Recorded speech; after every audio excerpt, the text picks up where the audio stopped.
दर्शकों नमस्कार। आज हम आपको बुरहानपुर लिए चलते हैं, जहां एक विशेष आयोजन किया गया है जिला प्रशासन और मध्य प्रदेश शासन के सहयोग से। इसमें केले की खेती के बारे में और उसके अंतर्वर्ती के रूप में हल्दी की खेती के बारे में विशेष नवाचार किया गया है। और साथ साथ में केले के साथ में उसके जो अन्य भाग हैं, केले के फल का तो हम उपयोग करते ही हैं, लेकिन उसके अन्य भागों का भी क्या उपयोग किया जा सकता है और क्या अच्छी अच्छी चीज़ें बनाई जा सकती हैं और क्या क्या मूल्य संवर्धन की बातें हम कर सकते हैं। आइए आज हम स्टॉल पर चल के यहाँ देखते हैं बुरहानपुर में।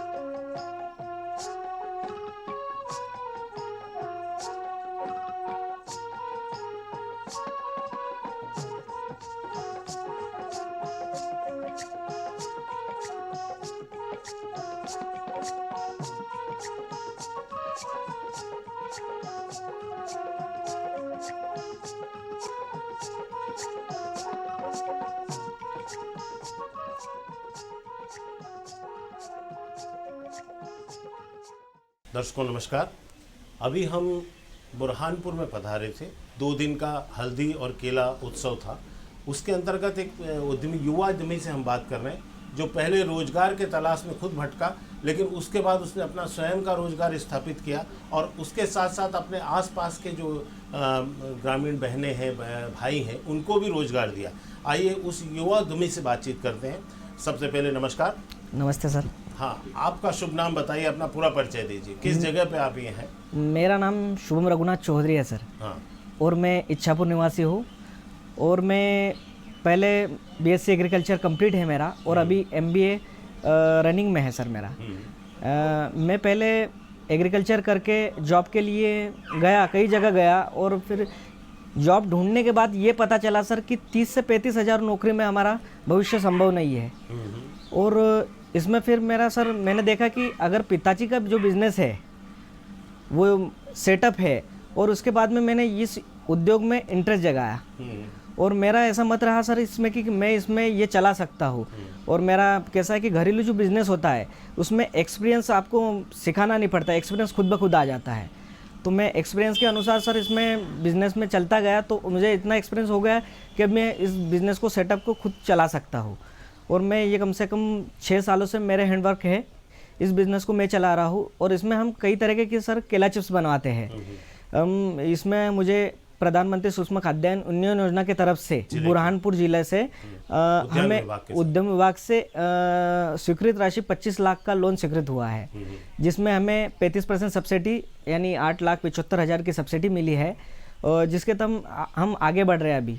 और उसमें हम अभी योजना में अनेकों प्रकार के केला चिप्स और हमारी उसमें केला चिप्स में अनेकों प्रकार के फ्लेवर में जैसे हमारे पास 10 प्रकार के फ्लेवर मिल जाएंगे आपको केला चिप्स में। और हमारी स्पेशलिटी है ये है कि सर हमारे यहाँ पे बिस्किट केला चिप्स मिलती है। बिस्किट केला चिप्स में सर हमारा स्पेशल मसाला जो रहता है, जो पूरे संपूर्ण बुरहानपुर में प्रसिद्ध नाम से स्पेशल इच्छा चिप्स के नाम से जाता है। और इसके द्वारा हमारे पास सर 10 केला चिप्स है अतिरिक्त है इसके। और उसके बाद में सर हमने और कुछ प्रोडक्ट इसमें तैयार किया है, जैसे चकली, शंकर फाड़े जो महाराष्ट्रीय व्यंजन के नाम से जाना जाता है। उसके बाद में सेव आते हैं जो केले के आटे के द्वारा निर्मित होते हैं। केले के आटे के द्वारा हम 10 से 15 प्रोडक्ट तैयार करते हैं केला चिप्स के अतिरिक्त, और जो कि अभी हमारे ग्राहकों की बहुत ही पहली पसंद आ रही है। चकली हो गया, सोया स्टिक के जैसे केला स्टिक बनती है उस प्रकार से सोया स्टिक के जैसे केला स्टिक तैयार की जा रही है। केला चिप्स जो कि हमारा अभी 4 राज्यों में हमने कैचअप कर लिया है उसको।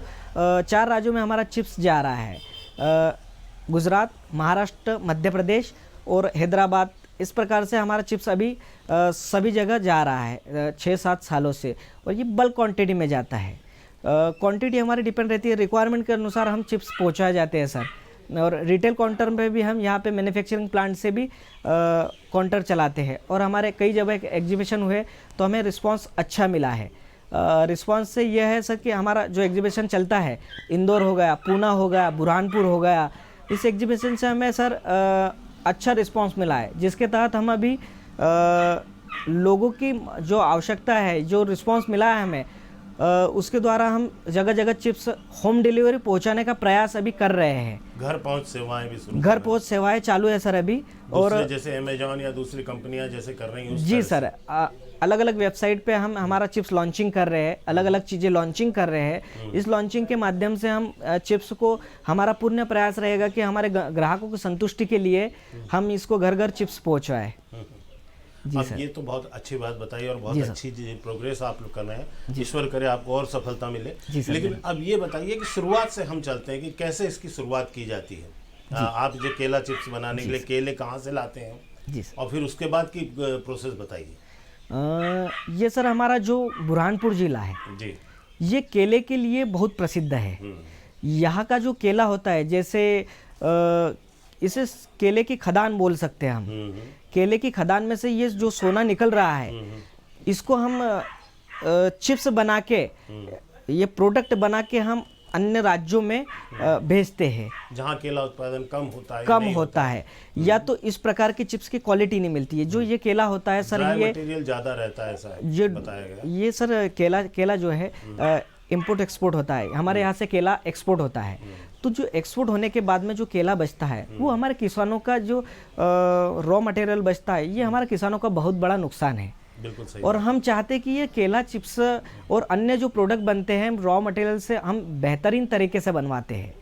जो केले के चिप्स को, केले के द्वारा बने हुए प्रोडक्ट को केले से भी ज़्यादा हाई मार्केट में हम बेचा जा सकता है इसको। जैसे वृद्धि हो जाएगी उसमें। जी सर, प्रोडक्ट ऑफ कॉस्ट बढ़ जाता है।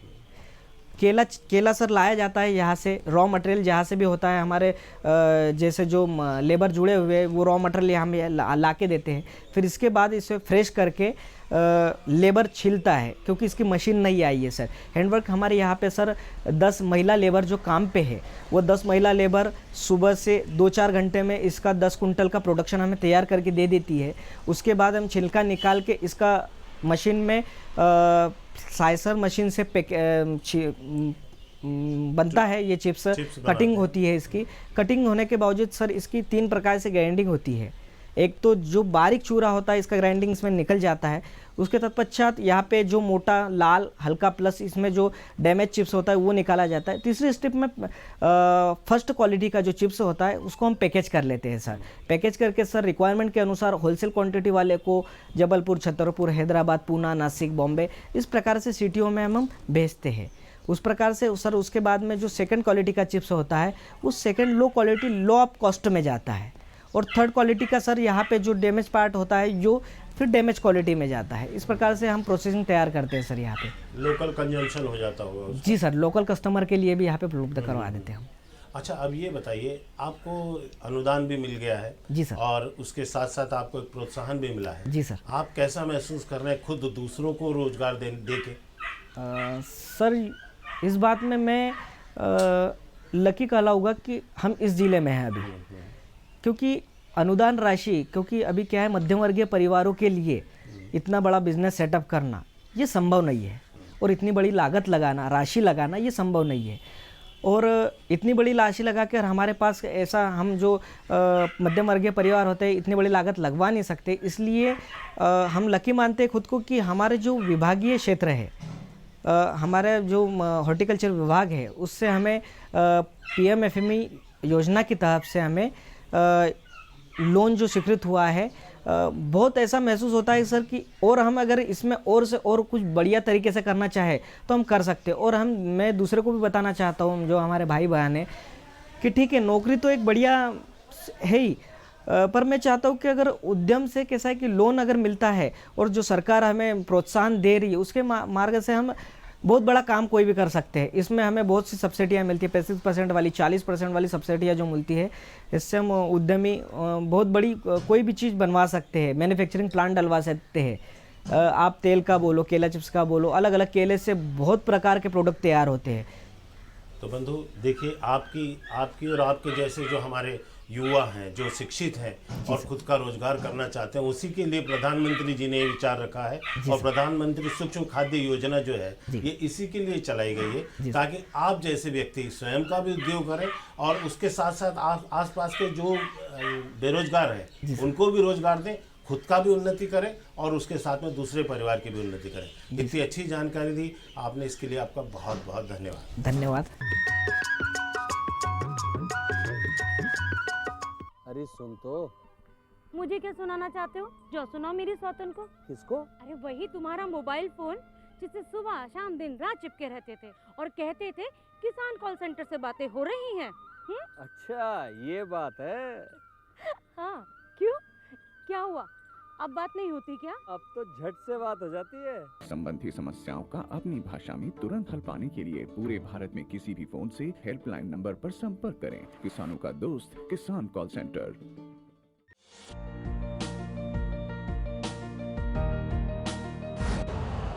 यूरिया का स्वदेशी उत्पादन 70 लाख टन बढ़ाने के लिए 6 उर्वरक संयंत्रों का उद्धार किया जा रहा है।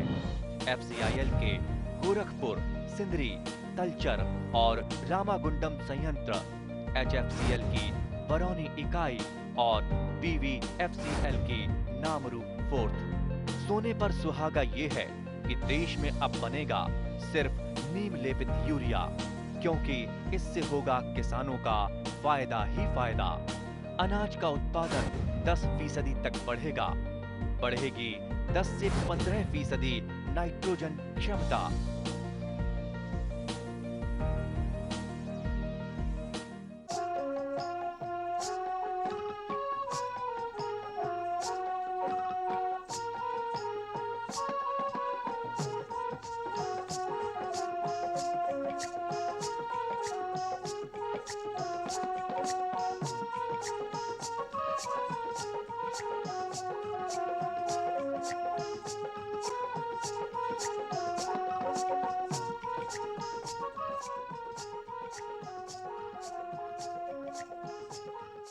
नमस्कार दर्शकों, अभी हम बुरहानपुर में हैं और बुरहानपुर में कृषि और एक उत्सव आयोजित किया जा रहा है, जो विशेष आयोजन किया जा रहा है केला और हल्दी पर। तो वहाँ से हम लोगों को भ्रमण के लिए यहाँ लाया गया है और जिस जगह पर हम खड़े हैं यहाँ से केले के जो वेस्ट प्रोडक्ट होता है, जो तना जिसको फेंक दिया जाता है, उसके रेशे का निकालना कैसे किया जाता है और उस रेशे का क्या उपयोग किया जाता है, इसके बारे में जानने के लिए आइए हम उनके साथ चलते हैं। आपका पूरा परिचय दें। नमस्ते, मैं मेहुल श्रॉफ मंगलम कल्पतरू इंडस्ट्रीज से, और हम लोग बुरहानपुर के अंदर बनाना स्टेम पे काम करते हैं, बनाना स्टेम प्रोसेसिंग पे। कब से कर रहे हैं इस चीज़ को? हम लोगों ने इसको लगभग 2018-19 से ये सारा काम चालू कर दिया था और लगभग 16 से हम लोगों ने 17 से रिसर्च करना चालू किया था कि बनाना के तने से क्या क्या प्रोडक्ट बन सकते हैं और कैसे बन सकता है। इसकी प्रेरणा कहाँ से मिली आपको? जिस तरीके से आज सेशन हुआ है वैसा ही एक सेशन आज से 7 साल पहले हुआ था, वही सेम वेन्यू पे उत्सव के अंदर। तो वहाँ पे बहुत ज़्यादा इनिशियल प्रोग्राम था जिसके अंदर बनाना स्टेम से फाइबर और उसके प्रोडक्ट के बारे में बताया गया था। उसी से प्रेरणा लेते हुए मैंने ये सारी चीज़ों को आगे बढ़ाया। मेहुल जी, सबसे पहले वापस हम चलते हैं खेत पे। किसान ने अपना केले की फसल काट ली और काटने के बाद उसके पास तना बचा हुआ, ये बहुत बड़ी समस्या रहती थी किसान के लिए पहले। जी, अब उसको आप काटते हैं या फिर किसान काट के देता है आपको? ये आज की तारीख में हमारे आदमी जाता है फैक्ट्री से फार्म के अंदर, और फार्म के अंदर जाने के बाद जो है वो उसके स्टेम्स कट करता है और स्टेम कट करने के बाद ट्रैक्टर के अंदर लोड करने के बाद फैक्ट्री लाया जाता है। अच्छा, इसके ऊपर का भाग? इसका ऊपर का जो भाग है वो इजीली डिस्पोज हो जाता है और आराम से वो इस्तेमाल में आ जाता है, तो वो उधर ही छोड़ देते हैं और बाकी जो पूरा तना है हम उसको फैक्ट्री लाके उसको प्रोसेस करता है। ये करने के 3 फ़ायदे। सबसे पहला, लोकल में एम्प्लॉयमेंट जनरेट हो जाता है। दूसरा, फ्री ऑफ कॉस्ट किसान का कचरा साफ़ हो जाता है। और तीसरा, आज हम लोग जो है पर्यावरण को लेकर चर्चा करता है, अगर वो स्टेम वहीं पे पड़ा रहेगा तो वो मीथेन रिलीज़ करेगा, तो उसको मीथेन रिलीज़ करने से भी रोकने की कोशिश करते हैं और हम लोग उससे कुछ नया इनोवेटिव प्रोडक्ट बनाने की कोशिश करते हैं। किसान भी सूखने के बाद आग लगा देगा तो अपने यहाँ भी पराली जैसे हाँ, और कार्बन डाइऑक्साइड, मीथेन वगैरह ये सारे एनवायरमेंट रिलेटेड इश्यूज बन जाएंगे। तो अब चलिए, ये बात हो गई, आपके यहाँ पे आ गया स्टेम, उसके बाद क्या करते हैं आप? एक बार फैक्ट्री के अंदर स्टेम आने के बाद हम लोग जो है उसको कटर से या तो फिर मैनुअली महिलाओं के द्वारा उसके छिलटे निकाले जाते हैं। ऊपर का भाग निकाल? हाँ, उसके छिलटे निकाले जाते हैं और वो छिलटे निकालने के बाद हम लोग उसको रेस्पेडोर या एक्सट्रैक्शन मशीन में डालते हैं और एक्सट्रैक्शन करने के बाद उसमें से रेशे निकल जाता है। ये जैसा जिस मशीन में अभी आपने चला के बताया। जी। और रेशे निकलने के बाद इसको सन ड्राई के लिए धूप में सुखाने के लिए रख देते हैं और 12 से 15 घंटे में फाइबर हमें सूख के तैयार मिलता है। सूखने के बाद उसके एप्लीकेशन के हिसाब से हम उसको अलग अलग इंडस्ट्रीज़ के हिसाब से तैयार करते हैं। जैसी मांग होती है। जैसी मांग होती है वैसी। जैसे पेपर का है तो उसका अलग पैकेजिंग हो जाएगा, टेक्सटाइल का है तो उनको क्लीन करके चाहिए तो वैसा जाएगा, अगर हैंडीक्राफ्ट का है तो वो अलग तरीके से जाएगा, अगर रोप इंडस्ट्री में जाना है या कारपेट इंडस्ट्री में जाना है तो उसको हम रोप में कन्वर्ट करके बना के भेजता है। इस तरीके से हम लोग जैसी डिमांड रहती है वैसे प्रोडक्ट्स तैयार करवाता है। महल जी, आपके पास में 3 प्रोडक्ट बचता है, एक तो इसका ऊपर का कचरा, दूसरा इसका पानी वगैरह निकलता होगा, और तीसरा रेशा। जी। तो रेशे का तो उपयोग आपने बताया कि हम ये कर लेते हैं। अब इसके बाद बताइए, जो 2 दूसरे प्रोडक्ट इनका क्या करते हैं? पानी जो है, पानी को आज की तारीख में हम लोग नवसारी एग्रीकल्चर यूनिवर्सिटी की एक टेक्नोलॉजी है जिससे हम लोग वो सैप बोलते हैं, जिसे सैप को हम लोग ऑर्गेनिक इनपुट में कन्वर्ट करते हैं। और वो ऑर्गेनिक इनपुट जो है वो ऑलरेडी ट्रायल टेस्टेड प्रोडक्ट है, तो वो काफ़ी अच्छे उसके रिजल्ट्स मिलते हैं। दूसरा आपने जैसे कहा उसके जो अवशेष बचते हैं, अवशेष जो बचते हैं ऊपर का जो पार्ट रहता है वो तो फील्ड में ही छोड़ देता है क्योंकि वो इजी टू डिकम्पोज रहता है और किसान के पास रहता है और वो कैटल फीड के भी काम में आ सकता है। और हम लोगों के एक्सट्रैक्शन के दौरान जो रेसिड्यू बच जाता है उसको जो है उसको लेके हम जो है अभी बहुत, आज जो हमारे 2 दिन का ये सेमिनार है उसके अंदर हम लोग बहुत सारे इनोवेटिव आइडियाज़ हम लोग एक्सप्लोर कर रहे हैं कि उससे मूर्ति बन सकती है, उससे आर्ट एंड क्राफ्ट में जा सकता है, पल्प बन सकता है, तो वो हम चीज़ जो है उसको नेक्स्ट लेवल पे उसको टेकअप करेंगे। अच्छा, आपके यहाँ पे मैंने देखा ये जो मजदूर इतने काम कर रहे हैं, लागत की बात करें, थोड़ा पैसे की भी बात हो जाए जी। अब ये आपने लाए हैं किसान के यहाँ से कि उनको क्या देते हैं किसान को, यहाँ लागत के बाद ये आपका रेशा कितने में पड़ता है और कितना आपको बच जाता है, कि क्योंकि जो हमारे इस कार्यक्रम को देख रहे हैं वो इसमें प्रेरित हों कि न हो, जी ये बताइए। अभी इसके अंदर इस तरीके से रहता है कि सबसे पहला तो है कि हम आज किसान भाइयों को एक मदद करते हैं उनका स्टेम्स उठाने का। तो हम लोग जो है उनको आज की तारीख में तो हम उनको पैसा नहीं दे सकते, लेकिन आज की तारीख में हम उनको फ्री में साफ़ करके दे देते हैं। एक दूसरा, किसान तैयार हो जाता है क्योंकि काफ़ी की जो किसान है वो इन्वायरमेंटली सचेत है कि अगर हमको एक तो कमर्शियली पैसा भी लग जाएगा और दूसरा पड़ा रहेगा तो हम लोगों को कोई पेस्ट और फंगस के चांसेस हो सकते हैं। वो ये भी एक समस्या है ना। जी जी। और थर्ड कि हम लोग जो है इसको यहाँ पे लाने के बाद हम लोग जो इससे रेशा बनाते हैं उस रेशे की इन हाउस कॉस्ट हमको लगभग 100 से लेके 125 रुपये तक आ जाती है। और अब हम जो प्रति किलो और लगभग 10 स्टेम्स से 1 किलो फाइबर बनता है, यानी आपको 10 खोल लाने पड़ेंगे जिससे कि आप लगभग 1 किलो से लेकर 1.25 किलो तक 1.5 किलो तक फाइबर बनाएंगे, जैसे लंबाई चौड़ाई रहती है स्टेम की उसके हिसाब से। और दूसरा इसमें जो सबसे महत्वपूर्ण पार्ट है, जैसा आपने बोला कमर्शियल, इसकी जो मशीन की कॉस्ट आती है वो लगभग 80,000 रुपये से आती है। 80,000 रुपये से लगा के 1 लाख रुपये, 1.25 लाख रुपये। चलिए, वो तो आपका स्थायी खर्च है जी। लेकिन आप मूलभूत खर्चे की मूलभूत खर्चे की अगर हम बात करें तो सबसे पहले इसमें लगते हैं लेबर्स। तो लेबर्स के अंदर आज के टाइम में हम लोग कॉन्सेंट्रेट ये करते हैं कि काटने वाले लेबर तक ये आपके पुरुष जाए और एक्सट्रैक्शन, ये शीट्स निकालना और एक्सट्रैक्शन करना, ये सारे कामों के अंदर हम लोग महिलाओं को बढ़ाए आगे से आगे ज़्यादा से ज़्यादा, ताकि उनको भी रोज़गार मिल जाए और एट द सेम टाइम हम लोगों का कॉस्ट ऑफ प्रोडक्शन भी कम हो जाए। इस तरीके से करने से जो कॉस्ट ऑफ प्रोडक्शन आता है वो मोटा मोटा 100 से लेकर 125 रुपये तक जाता है। टाइम पे भी डिपेंड करता है कब बुलवा रहा है, कैसे तो वेरिफिकेशन होता होगा। अब ये बताइए कि चलिए 125 किलो आ गया, आपने उसके बाद में इसका बेच दिया जी, तो आप किस भाव में बेचते हैं? अब हमारा जो बेचने का भाव रहता है वो रहता है 150 रुपये से लेके 180 रुपये तक।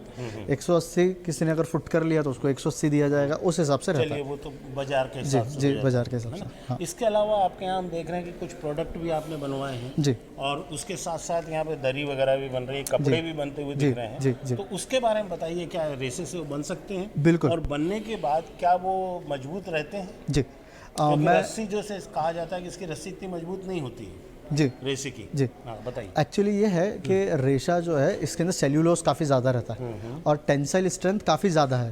तो ये तो मसला ही नहीं है कि उसकी स्ट्रेंथ तो काफ़ी अच्छी है, पहला। दूसरा कि आज ये जो सोर्स है, एक तो पहला तो ये कि किसानों को एक उनका मूलभूत जो प्रॉब्लम है उसका सोल्यूशन मिल रहा है। दूसरा जो है महिलाओं को हो रहा है, जी, आप राष्ट्र के प्रति भी बहुत अच्छी बात कर रहे हैं। जी, दूसरा जो है ये महिलाओं को रोज़गार का बहुत अच्छा सोर्स है। इससे रोज़गार मिलने के अंदर वो लोग उनको हम लोग प्रिलिमिनरी ट्रेनिंग्स देते हैं, जिसके अंदर फाइबर को क्लीन कैसे करना, रस्सी कैसे बनाना, रस्सी बनने के बाद जैसे पूजा के हमारा जो केला है वो पूजा के इस्तेमाल में काफ़ी ज़्यादा आता है। जैसे हम देखते हैं शादी में पवित्र वृक्षों में आता है। तो हम लोगों का कॉन्सेप्ट ये था कि भाई केले के तने को से ऐसी चीज़ें बनाए जो हम पूजा के अंदर इस्तेमाल कर पाए। इसके लिए हमने उससे पूजा में बैठने के लिए दरी बनाई है। उसी तरह आजकल जो लोग हैं वो योगासन के तरफ काफ़ी ज़्यादा अट्रैक्ट हो रहे हैं। उसको देखते हुए एक उनको इको फ्रेंडली ऑप्शन देने के लिए हम लोगों ने बनाना फाइबर का योगा मैट बनाया। और वैसे ही लेडीज़ बैग और पर्स, आज के टाइम में जो लेडीज़ बैग और पर्स है उसकी शरीर के संपर्क में भी रहता है जी। और ये जो है ये एक हिसाब से जो इसकी सबसे बड़ी खूबी है, जो जिस कारण ये एक्सपोर्ट होता है या इसके लोग इसको चाहते हैं, वो ये है कि ये फाइबर जो है इसके लिए ना हमें अलग से पानी की ज़रूरत पड़ती है, ना ही हमें इसके लिए अलग से मजदूर लगाने की ज़रूरत पड़ती है। क्योंकि हम जो है रेशे के लिए खेती नहीं करते, हम खेती करते हैं केले के लिए। तो ये जो है अगर इसको हम टेक्निकल भाषा में कहें तो ये एक ऐसा फाइबर है, नेचुरल फाइबर, कि जिसके लिए ना कार्बन हम लोग जनरेट करते हैं एक्स्ट्रा, ना ही हम इसके लिए वाटर रिसोर्स यूज़ करते हैं। तो ये एक हिसाब से बहुत ज़्यादा पॉजिटिव फाइबर है। तो मेहुल जी, ये तो आम के आम और गुठलियों के दाम है जी। और ये गुठलियों के तो अच्छे दाम मिल रहे हैं आपको। अभी सर आज के तारीख में मैं ये कहूँगा हमारा जो डायरेक्ट कंपटीशन हो रहा है वो हो रहा है जूट से।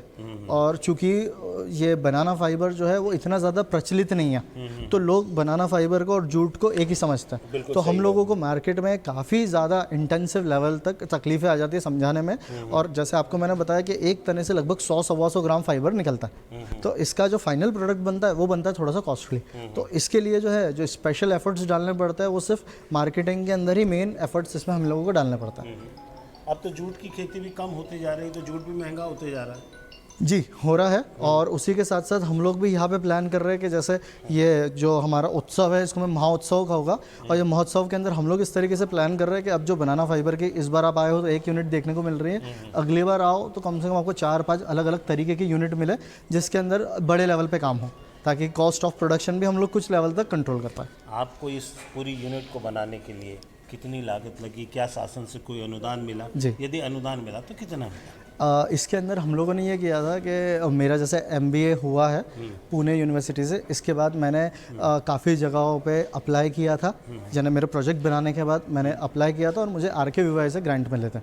तो RKVY का जो ग्रांट मिला था उससे मुझे अनुदान मिला था। वो अनुदान से मुझे काफ़ी ज़्यादा मदद मिली है मेरे प्रोजेक्ट को एक्सपांशन करने के लिए। लगभग कितना मिला उससे? मुझे लगभग 20 लाख रुपए मिले थे। मतलब 35% के हिसाब से 30 से 35% मिला होगा इसमें? नहीं, एक्चुअली ये प्रोजेक्ट पर, यानी आपका जो प्रोजेक्ट रहता है, हाँ, जैसे आपने प्रोजेक्ट में एक्चुअली आप क्या क्या लेना चाहते हो और वो जो स्कीम है उसमें फंड कितना है एक एंटरप्रेन्योर के हिसाब से, एक उसके फॉर्म फिट है, उसके हिसाब से लगभग 20 लाख का मुझे अनुदान मिला था। तो मेहुल जी, आपने इतनी अच्छी जानकारी दी और निश्चित रूप से आप जो काम कर रहे हैं ये राष्ट्र के प्रति भी है, पर्यावरण के प्रति भी है, और आप और दूसरों को रोजगार दे रहे हैं। स्वयं तो रोजगार में आ ही गए हैं MBA करने के बाद, और उसके साथ साथ अपने आसपास की बच्चियों को और महिलाओं को भी आप रोजगार दे रहे हैं, भाइयों को रोजगार दे रहे हैं। निश्चित रूप से राष्ट्र की सेवा में आप समर्पित हैं।